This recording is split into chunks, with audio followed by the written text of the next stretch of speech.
taking a deep dive into the business with experts from every facet of the industry. It's the Turn Podcast, a golf business and experience podcast powered by Troon.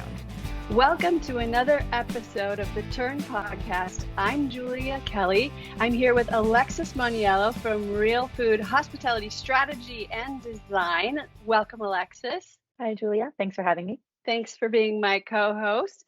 And then our guest, Amy Probasco, and you are with Beam Suntory, mixologist with Beam Suntory. Welcome. And I hear you've got quite a bartending background as well. Yes, I do. This is like my dream job, and I got to roll all of those years into working with one of the best spirits company in the world. So it's such a pleasure to be here and to talk about all things spirits and non. And Roxanne Diaz, Boston Beer Company, your national account manager. Welcome. Thanks for having me. Also very passionate about my beer, and I'm happy to have a non-alc beer now that we can also drink. Well, so speaking of that, our topic today is actually NA, the NA trend, the sober curious trend, the dry and the damp January, the mindful drinking trend. That's what we're talking about today. So I'm really excited to dig into this. And, Alexis, I'd love just your thoughts. 2 in 5 Americans, 41% of all Americans say that they're trying to drink less in 2024. And that's up from 2023 by about 10%. But I kind of feel like this trend has been coming for a little while. What's your take on it? Yeah, I think, dry January became popular a few years ago and gains popularity every year. And that, leads restaurants to how do we solve this problem of losing this bar revenue in the month of January? And one of the great solutions is building a program for people who aren't drinking spirits. So we've got the non-alcoholic and low alcoholic options. Right. Well, we've got tons of data around this, and I think it's interesting to look at the different generations. Gen Z is being credited. I don't know if you've heard this, but Gen Z is really being credited for kind of starting this trend. And 50% of them are saying that they're either drinking a lot less or they're just not drinking at all. And then millennials are just behind that.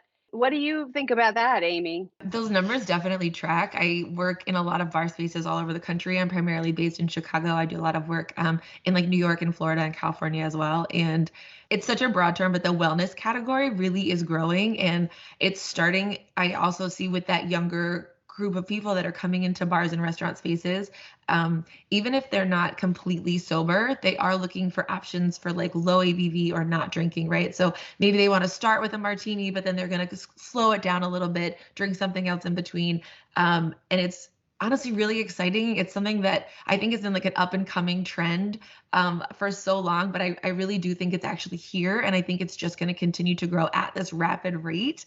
So it's been really cool to see people keep mindfulness at front of mind when they're out and they're enjoying themselves. And I just think it makes it a better experience for everybody, whether you're a consumer, whether you're a bartender, whether you're a manager, and to see all of the new products that develop and all of the creative ways that people are embracing this new demographic of drinker has been like really fun for me from the bar side to see. So I'm excited to see where it goes and how it continues to kind of like morph into something new and exciting. Yeah, for sure. And it's cool to see big companies like yours that it's not being freaked out by the trend, but saying, how do we jump on this? How do we become more involved in this? And Roxanne, it was interesting when we were talking about low ABV, so alcohol by volume. I kind of learned that today. Beverages. And you had a special name for that in the beer world. What did you call that? Well, we were calling them pacer beers. Basically, you can still drink, you can still be out, you can still be with your friends, having a good time, but you don't really feel like you're sacrificing. You're still able to have a drink, but it's maybe you have to drive and you have to slow down, or maybe you are just trying not to drink as much, because what we're seeing with, it really is a lot of the younger consumers, which is strange because they're young, but they're really thinking about their health, right? Something that we're actually seeing in the beer space with non-alc is that they are actually looking for flavor. So they don't want to sacrifice the flavor. So if they're going to drink the calories, they want it to taste better. And so we're kind of seeing in beer kind of what we saw happen with craft beer in the 80s. Back in the 80s, it used to be light beer, right? Your yellow beer, your lighter flavored beers. Then your imports came in, right? Then Heineken, and that kind of became like people were looking for more flavorful imports. And then Sam Adams or Jim Cook, our founder owner, came out with Boston Lager, and that was like 1984. And really, a few other pioneers came out during that time. It was the evolution of craft beer, and we're seeing the same thing happen in non-alc right now in that space. So people are looking for flavor and craft beers as well in that space versus just like a lighter or import option. I would echo that in the spirit space as well. I think we're seeing a lot of NA spirit companies evolve. And even like I work for a bigger spirits company, Basil Hayden is one of our bourbons, but they have an entire serve strategy that they're trying to implement in bars and restaurants where you see like a lower proof cocktail. So you're using less of that base spirit, or maybe you take one of those those like non-alcoholic vermouths or one of those other spirits and you add it in with a full proof spirit to lower that alcohol by volume, so that it becomes more, and the word that I love to hear and that we all three are very familiar with is sessionable, but it's something that you can kind of stick with for longer, so you can stay out and enjoy your night a little more, but flavor is like the most important thing. And so it's not, especially in the spirits world, a thing where before, I think when you would go to a bar and say, oh, I want a mocktail, and you would get this like overly sugared, juice laden, like ginger ale cocktail. Cocktail I use in, quotation marks because it really wasn't that. And it's really exciting to see, because of the demand of that flavor, I think in the beer and the spirit space, people creating ways, whether it's cocktail techniques like shrubs, which is kind of like drinking vinegar adjacent, or teas, or infusions, all the way to actual spirits companies and non-alcoholic spirits companies, like either adding NA spirits to their portfolio or creating an entire new portfolio for that spirit forward, flavor forward experience. And I love to see that across the board. I think that's really important. Okay, well, you guys nodded your heads when she said the thing about the vinegar. What is that? Is that I think that's new to me. I was nodding really in response to playing with ingredients that are going to give you the taste, the texture of a cocktail. Where the space used to be just soda and lemonade, right? So now we have really well crafted products. They're handmade. They're considered in the same way a cocktail is considered. And in the same way we're seeing it with beer, not NA moving into that craft beer space, wine is doing the same thing. We don't have to have grape juice in a wine shaped bottle. We can have really high quality wine that tastes like the wine it's supposed to be and has the mouthfeel of the wine it's supposed to be, but NA. So using ingredients like a shrub or any other kind of infusion gives you the whole experience.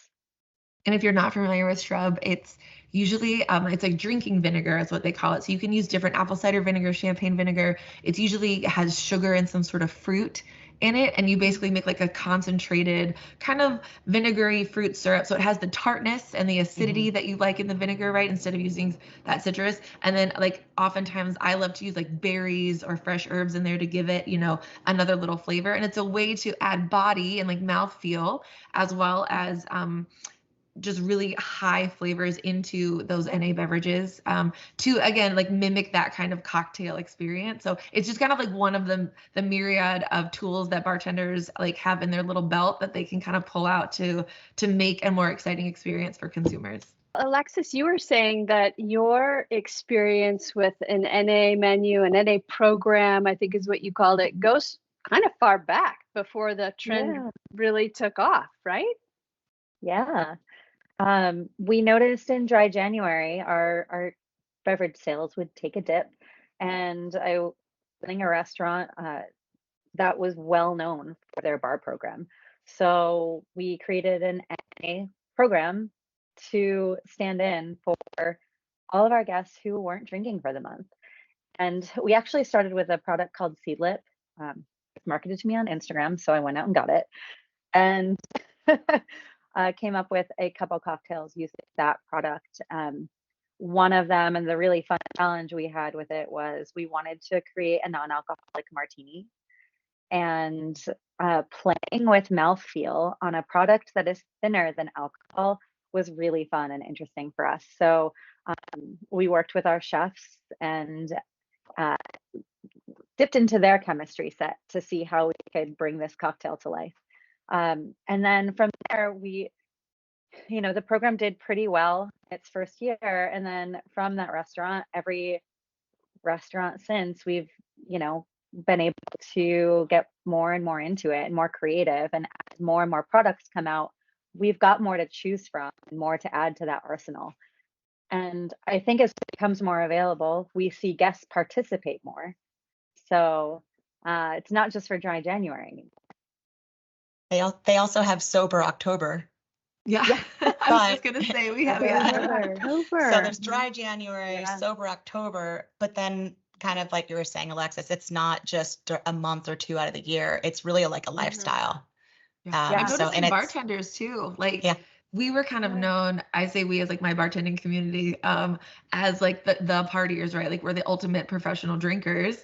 And I'm noticing when I go to like parties and events with bartenders in the city, we're bringing those NA beers with us in our coolers. And when I come home after a long night, it's like, yes, I would like a drink, but no, I don't necessarily want to be drinking at 2 a.m. So we are also imbibing in that way with that lifestyle, and we're kind of like adapting it as well. So I think it really is like, it's something that I'm seeing in all kind of like the layers of my life. Like, I feel like once it gets to bartender culture, it's real, right? Because like we're doing it at home as well. It's not just like this kind of fake performance thing or something that we're trying to appease our guests with that we see out in the world. Like we're actually doing it ourselves. So I think that, Alexis doing that. And like, I think she said 2018, right? Was when you started that program. Yep.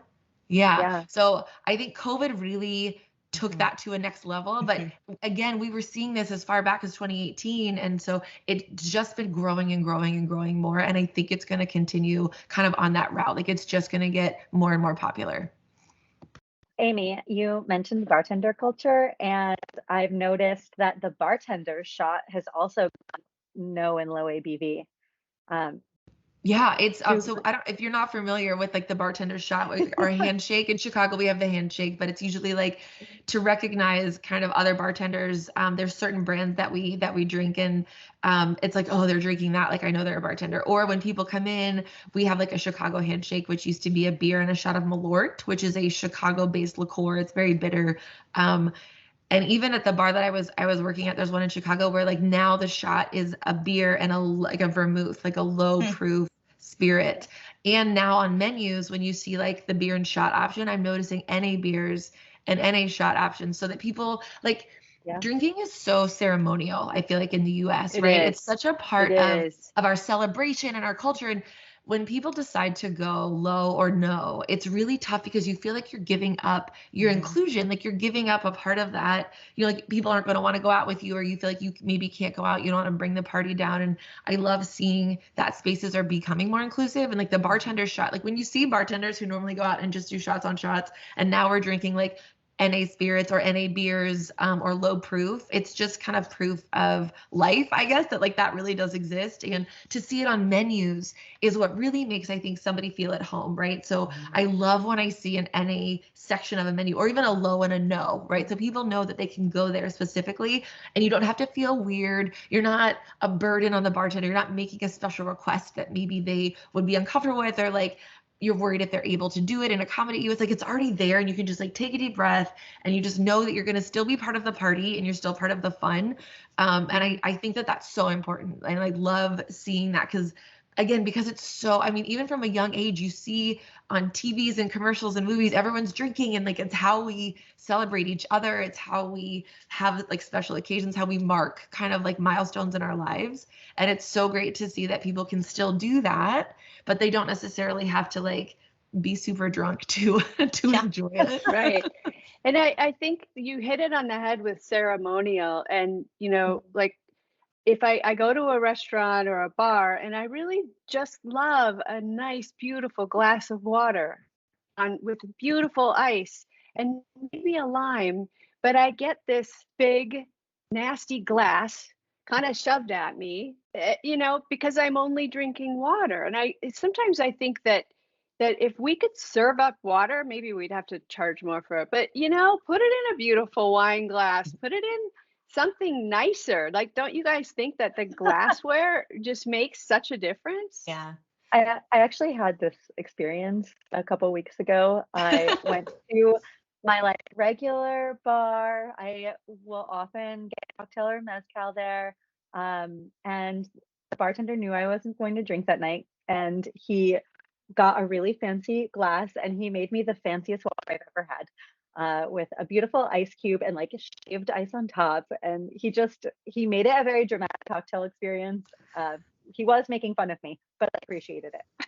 But I think if you look at it from like a retailer's perspective, from the other side, instead of like sprucing up a glass of water, if you actually have a beautiful mocktail section and you actually have an NA like beer section, it's a great trade up opportunity. So which it's shocking to me, because for me, I'm like, if I'm going to pay $8, I want a beer, or $10, I want a beer. Me personally, I want the value. I want to, I'm a beer girl, right? But people are willing to pay, they're charging the same. They're willing to pay $8 for a non-alc beer. So why would you lose that opportunity of selling that beer or that mocktail when someone might just get an iced tea instead, or maybe just a glass of water spruced up because they don't have something to buy? So that's I can see why that. it's a great time to focus on having that on your I can menu, see that. Yeah. I love a yes and, right? Like, yes, I think that making water beautiful and more of a priority would be amazing. And Yes, having and. that NA portion Exactly. of a menu where people can Right. choose to do, like, that's my whole 2024 is like, yes, and like we have two truths. Yeah. So yeah, I would love to see that overall in all spaces, right? Like, there's nothing cooler for me. And this started like when I was bartending. I started around like 2013, 14 at a restaurant in Chicago, when somebody would say like, you always had like, I feel like for me, it was the women who were pregnant and they would say like, I'm not drinking, but like, don't let people know. Or even now I see like companies come out, and like, I shouldn't even say now, like I would say pre-COVID, like businessmen or women who didn't want their coworkers to know that they weren't drinking. And so they were like, hey, can you like keep it on? And then you make them this like stunning soda water that looks like it could be a cocktail, or like this beautiful water. So they feel included. And so other people don't really notice, because no one wants to be the odd one out, right? So I think that there's space for both. Like, I love to see beautiful water service or soda service, because I loved doing that for them and like creating this gorgeous water so that they could like enjoy their evening as well and feel fancy. And like, we want to feel like, like part of the in crowd and trendy and cute. And so being able to do that with just a water, and also having mocktail options that are elevated, that come in a wine glass, or you're thoughtful about and this goes for cocktails. And so I think applying it to NA spirits and beer and cocktails, mocktails is great too. Where's your intention, right? Yes, I want to see that gorgeous glassware or that ice or that garnish that makes me feel celebrated, even though I'm not drinking. So I fancy water with a cute like lime garnish. Like, yes, bring it on. Like, I'm so here for that. I have a question for each of you. When you're home, you come home, it's been a hard day, or Amy, it's 2:00 in the morning and you're like, I really would like a drink, but I don't really want to drink. What do you do with your own glassware at home? What do you serve yourself in? I don't think I'm a good model for this. I will preface by saying I live in a small apartment in Chicago proper, so I don't have a ton of storage space. I think if I did, I would get really into like vintage glassware pieces and probably have like really cute glassware. But because of my limitations, and also after doing beautiful things for people kind of all day or night, I'm just like, I'm the most low key human. So I have beautiful rocks glasses, like they're etched and they're really stunning, but everything goes in that glass, whether it's wine, champagne, vermouth, beer, like it's just in this one glass, and like that's it. That's the like after hours glass. Like everything goes in that glass. I don't know. What about you all? For me, wine, I would say like has to be in a nice wine glass. And I actually just got some for myself for Christmas. Like I actually just upgraded and got new glassware. And I've been focusing on getting new glassware in general, instead of just having like all these old pint glasses that just don't match. So I did just purchase some beautiful glassware to make cocktails in. And so if I'm going to make one at home, that's what I'm going to put it in for sure. Okay. With beer, I'm probably just going to crack it right open and drink it out of the can, but that's just me, but at home. How about you, Alexis? I'm with Roxanne. I've got, the largest vessel possible for my water. And then a mix match of a bunch of glasses. Restaurants I've done OS&E selection for in the past. But for wine, I got myself a nice set of Zaltos, and that is what I drink my wine out of. I love it. I've been grabbing my martini glasses and just putting anything in them, just because I got tired of having this full cabinet of really cool glassware, but I don't use it. So I've started to buy garnishes at the grocery store as part of my regular shopping trip, so that then I can do a fancy garnish and buy nice ice. I think it just makes a difference. I love So that. Like, let's treat yourself. Like, treat it's your yourself. garnish, Yeah, girl. Get it. that's right. That's right. Well, let's talk about marketing then. We were talking about an NA section of a menu. What do we call it? What does the consumer find the most attractive to order this? Is it mocktail? Is it NA? Is it what? I've actually seen it done so many ways, and I think mocktail it's very 2004. We can leave it there. Okay. Uh, I've seen a lot of places go like, just call it out, it's NA, or no spirit, low spirit. A place I work with in I like that. Providence, they called it free spirited, and I love Oh, I and like that. it kind of has that unconstrained and inclusive air about it. I could share kind of in the beer space. It's a big opportunity. Actually, I don't think a lot of people are marketing it at all. Maybe they're just putting an Yeah. NA by it, but it's listed in their beer section. But calling it out and actually having a space for it, because at this point, it could warrant potentially having more than one. Like I was mentioning, flavor. People are looking for more flavor. So if they have maybe like Heineken Zero or something that's maybe working for them, then it warrants potentially adding another, because they might be losing drinkers by not having a full flavored craft, quite honestly. And maybe that's why sometimes they don't focus. A lot of our retailers are not focused on NA, because maybe they're not selling as much because they're not promoting it properly, or they might not have the right flavors in. So just Right, it does warrant having its own section at this point. Just like what we saw with like Beyond Beer, like seltzers and all that in the beer category, like people were lumping it, not knowing where to put it. Same thing. It's like you're going to sell more if people know you have it and where they can find it. Yeah. Spirit free, I've seen too. Again, I'm gonna align with Alexis on this, and I don't love the word mocktail. I don't know, something about mock, like you're mocking someone, like it's not real, or it's like less. I totally agree. Yeah, like it doesn't Yeah. feel like nice to me. So that gives me the ick a little bit. So I like literally almost anything else. I love Just the not free mocktail. spirited. Free spirited. vote for Like the to free me, that spirit. sounds, it's like a positive pretty. thing too. Yeah, I like that Yeah. too. I actually really love what is going on in the beer space venues, where it just, and beer I feel like has been successful at this the longest, in that it's been very inclusive, and that it just includes it as another option, whether it's I mean, often I see beer menus organized by type, and it will have that NA section, but I love that it's really part of the beer selection. And I feel like beer is a little bit ahead of everyone else in getting that quality product to markets and including it with the rest of the section. And it feels very natural for guests to just order that non-alcoholic option and have a great experience with it. Yeah, Roxanne, Boston Beer has had pretty good success with its non-alcoholic beer, hasn't it? Yeah, so we actually have our Sam Adams Just the Haze. It's a phenomenal beer. It's a hazy IPA, non-alc beer. And we actually won the gold medal at GABF, which is the Great American Beer Festival. So yeah, kudos to the best tasting non-alc beer in America. So it's fantastic. That's great. And it's been really interesting doing samplings with some of my customers and partners.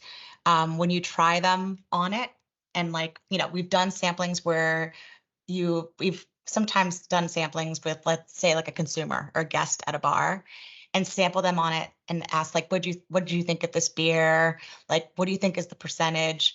And like when you tell them it's a non-alc beer, they're blown away because it has so much flavor. It smells like an IPA. It drinks like an IPA. It has the beautiful color and haze of a hazy IPA.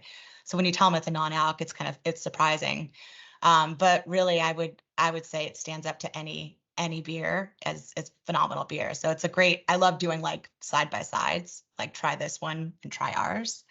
Why did beer pretty much come first in this space? Is that just because of how beer is made? I don't know the answer to that question. To be honest, I don't know why it came first. I don't even know if they came first, but I think they do it. You don't think? Better so far? Oh, I don't know if I'm allowed to say that. In the non-alc space anyway, I think it's harder to replicate a spirit's like mouthfeel, even wine, like that sugar content and the mouthfeel without that alcohol is maybe just a little scientifically more challenging. And I feel like I've had, again, like beers that really excel. And when you do a side by side, which is like my favorite way to kind of do it with myself or with guests at a bar, and they really nailed that mouthfeel and that taste and the bubbles. And it's just like, I'm not sure who came. I don't know, Alexis, if you know who came first, but I feel like beer is like nailing it. Yeah, it's from the flavor perspective. Yeah. I mean, I know when you were talking about, how like those domestic yellow beers were really dominating the market in the early 80s.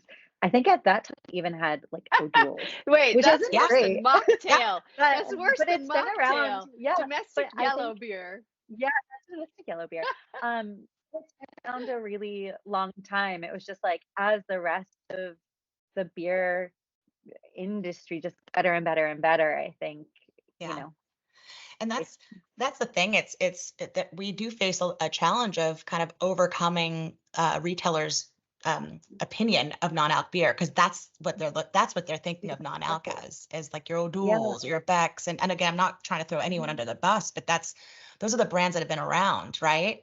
Yeah. And so, we've had some retailers that are like, well, it doesn't really sell, but it's because like who's really going to go in unless you have a regular that's drinking it?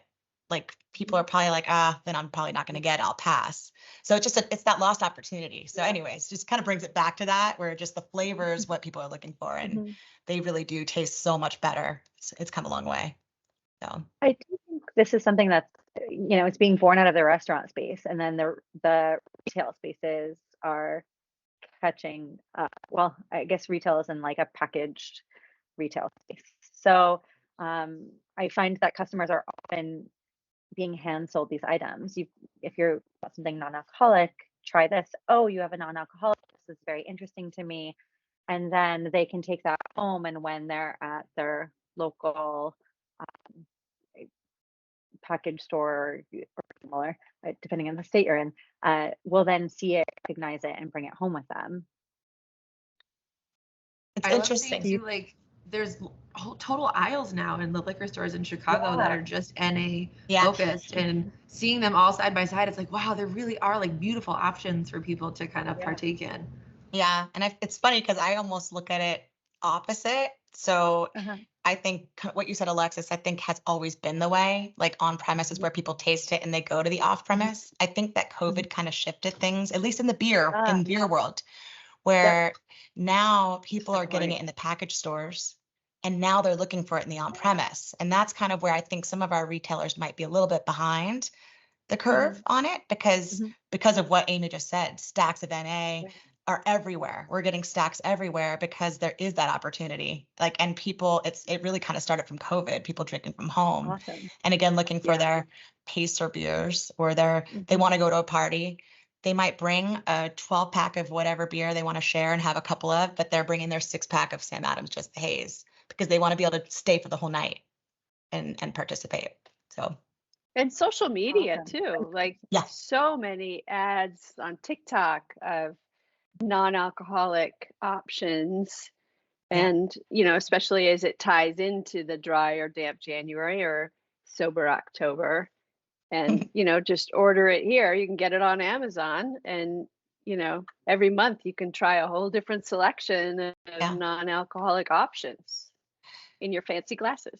I just saw a stat today that was sent from our oh my gosh, can't think of the word right now, but they just sent over our numbers from 2023. Sorry. And NA was up 17% in the beer space in Wow. 2023. And they said it's now bigger than cider, which to me, I'm like, hold on. Wow. NA is now bigger than cider, which to me was an astounding fact. Yeah. Sorry, our business analysis team. That's who sent it over. Sorry. They'll feel better now. Like, if wow. they're listening, they'll feel better. Shout But out that to me, business I analysis. found that astounding, and it's actually the fastest growing category in beer, like in terms of beer, like segments in beer segments. So it's a smaller base, of course, but it is the fastest growing. Just something to keep an eye on. So, what do you guys see alcohol going away? No, Not no at all. way. No, never. Never.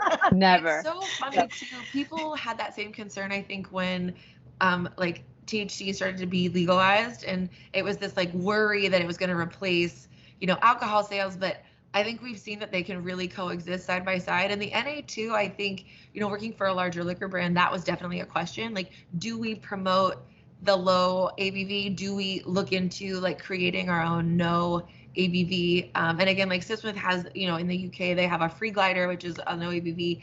And I would venture to say that like they really do coexist. Like, again, that pacer beer, right? Where people are drinking full proof and then maybe they want to slow down a little bit and get back into it. But I don't think anything's going to really replace alcohol culturally, at least in the US. I don't know. Same? For sure not. Yeah. Okay. I think it'll grow. I think it will continue to grow. Yeah. And I think more people are going to be excited about having these options to choose from. And I think it's really people looking for a healthier lifestyle.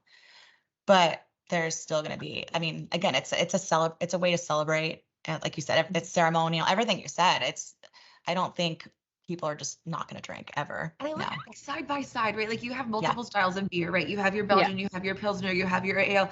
None of them are knocking the other ones out, right? Just in the same way that I have gin or vodka or bourbon, it's like we can all be under an umbrella and like people are going to like what they like, right? And they're going to order, like, for me still like vodka and tequila are still reigning supreme, but that doesn't mean that I ignore, bourbons or, Irish whiskeys or Japanese whiskeys. We're going to give you the gamut. So like, why not create more space to like add to that kind of umbrella of options for people, right? Because like, again, they're going to drink what they want. So if they don't find it at your space, they're either going to like settle for something and be disappointed, or they're going to go somewhere else and get it. So why not have that there for them, I guess? Exactly. It just adds to variety. It's like when you look at your draft lineup on beer, right? And then with wine, you don't have like 5 Pinot Noirs and like no Cabernets, right? You want to have that variety. It's the same thing. It's really a great opportunity to get trade up. It's a great opportunity to increase your guest satisfaction by offering more offerings. So it's, again, they don't have to go find it somewhere else. They can find it at your restaurant or your club or wherever they want to drink it. It's about choice. And I think we got there just from a culinary perspective, from food perspective on menus. It hasn't been so long where you could open up a menu and know that you're going to be able to find a vegetarian or even a vegan option. And now we're seeing that more. Absolutely. Gluten-free. If anything, it's just additional opportunity. Yeah. With Troon working primarily in the club space, what do we say to an operator who doesn't have an NA offering or maybe is considering it? What would you all say to them? I've probably said it a few times, but it's a trade up opportunity. And at this point, you should have like for beer, you should have one at least minimum. You should at least have one. Of course, as a partner of Troon's, I would hope you guys would choose Sam Adams Just the Haze. It's a delicious beer. But if not our beer, you should have a non-alc beer. And I would say that as a consultant. And I would recommend again, if they're going to do more than one, I would probably say like a full flavored craft and then an import would probably be the top 2 I would choose. And again, maybe they have their regulars and whatnot, but at this point, it might actually warrant having more than one. But for sure, they should have it available. And I would say like on bev carts and inside the snack bars and at their bar should be available everywhere. I feel like Troon also, like, and specifically being able to work with them and really see kind of the culture. When people are playing for real, it's like they were so much. I mean, I've been to these events and Good like point. been on courses and Yes. making drinks, and so often people are like, "Oh no, thank you, not till after X hole, right? Not Yes. till after fill in the blank. Mhm. Oh, not till Yes. later this evening." And it's like, why would we miss the opportunity for them to enjoy something while they're on the course and while they're playing, and they need to focus, right? It Mhm. feels to me even more than kind of your typical restaurant or bar, like a Troon property would make even more sense for a Yeah. non-alcoholic It's a offering. really good point. Coming up through restaurants, I've been working in bars and restaurants since I was 18, and every manager I ever had was like, how can we increase revenue? How can we upsell? And this feels just like such an easy, like, I'm sorry, it's like a hole in one. Like, we're right there. Like, why not? Like, why not offer it so that people know it's there, and it's like an immediate, like, check average is going up, guest satisfaction is going up, because like we are hospitality driven, you know, at the end of the day. So like we want to make sure that we have something for everybody. And I just feel like, especially at a Troon property, it's such a great, it's like, why would you not? I don't know. It seems silly. 100%. Well said, Amy. Definitely. Well I'm right there with you. Yeah, so what NA cocktail or NA beverage are you all having later today? Oh gosh, right now I'm drinking water. I do have a stamp. I should have had it while we were like on the call, but The NA like aperitif, kind of like Campari adjacent, and sodas have been like my go-to at home. Just again, that's got that texture and mouthfeel. I'm a little bit bitter. I like my drinks to be a little bitter. So those have been kind of my go-to at home. And I would say I'm damp like year round, even though I work in the mixology field. So this, on a personal note, is so exciting for me to know that I can go out and have an NA Sam Adams, that I can have an NA cocktail. Like, it's just like my favorite thing ever. I'm so excited about it. I'll send you some, Amy. Okay, that For would real. be a dream. I would love that so We'll send you much. some. For sure. Promote it with all your bartenders. Make I that your will beer bring and it your to all shot. the parties. Yeah. Yeah, your beer and your shot. Love it. Thank you so much for joining us today on this topic. I think it's important. I think it's relevant. And it's really fun to see that we're all like adapting to what's going on in the world instead of, keeping our heads in the sand, right? Absolutely. Thank you, Alexis, for joining me as co-host. Thank you. Thank you so much. And thank you, Amy and Roxanne. It's awesome seeing you. Thanks for having Good to us. see you. Yeah, thank you. This was a Awesome. blast. Yeah, so fun. This is a fun All one. We ladies, have too. to do it. Yes. Yeah. Love it. And thank you to our listeners. Tune in again next time. This has been The Turn, a golf business and experience podcast powered by Troon. Every episode is available on troon.com. Follow us on Twitter @TheTurnPod and subscribe to The Turn podcast through iTunes, Spotify, Google Play, iHeartRadio, or wherever you prefer to download your favorite shows.